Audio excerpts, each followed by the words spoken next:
O mes atvykom pas Ramūną, įgudusį drifterį, kuris papasakos mums, iš ko ir su ko valgomas šitas sportas, pomėgis, hobis. Opa. Teks šluotą panaudoti. Tai čia šitą turbiną, kuri visą gadino reikalą. Gadino reikalą iki sezono galo realiai. Sezono gale buvo jau ištestuota viskas. Gaila, kad ne iš karto ištestavom ir radom tos problemus. O visą sezoną važiuojant varžybose vis kažkas išlysdavo ir gale sezono tik tais galutinis variantas, kurio mes tikėjomės iš pradžių.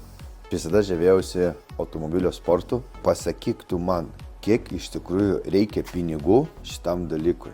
Tiesiog tiek hobis, tiek gyvenimo būdas, čia viskas viename.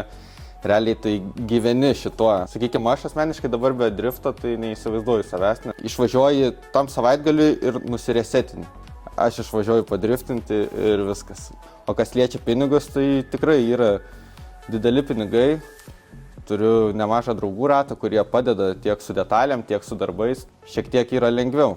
Trumpai tariant, turi svajonę, tikslą, eidamas link tos svajonės ir tikslo, resursai atsiranda pakeliui.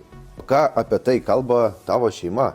Draugė labai palaiko, prisideda prie mano projektų, atvažiuoja, padeda prie trečios mašinos, dalyvauja visose varžybose, renginiuose, kas liečia apdailos visokius dalykus automobilio, tai padeda irgi. Labai palaiko, draugai lygiai taip pat palaiko, šeimos nariai nėra labai suinteresuoti ties šitų dalykų, bet čia mano pasirinkimas ir tiesiog darau tai dėl savęs.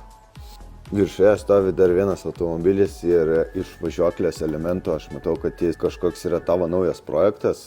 Šitas automobilis yra mano senasis, su kuriuo pradėjau prieš grubiai 3 metus drifto karjerą visą. Laiku bėgant supratau, kad labai mažai yra tiek važiuoklės elementų, tiek kėbulų, nes jisai sensta ir jam niekas negamina sportinių detalių ypač.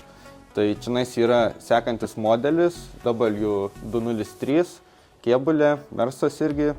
Ir jam yra jau pagaminta važiuoklė, yra sportiniai amortikai, visokių elementų, kurie pritaikyti driftui.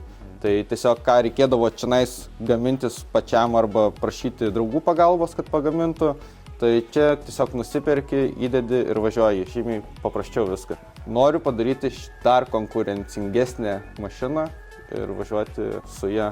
Aš važiuodavau visą laiką vienas. Mane, sakau, visi žinodavo, o kai pasako, kad aš tenais buvau su sidabriniu KM6, gal atsimeni mane, tikrai neatsimenu, nes jau 30 ten būdavo tokių pačių. Nupirkau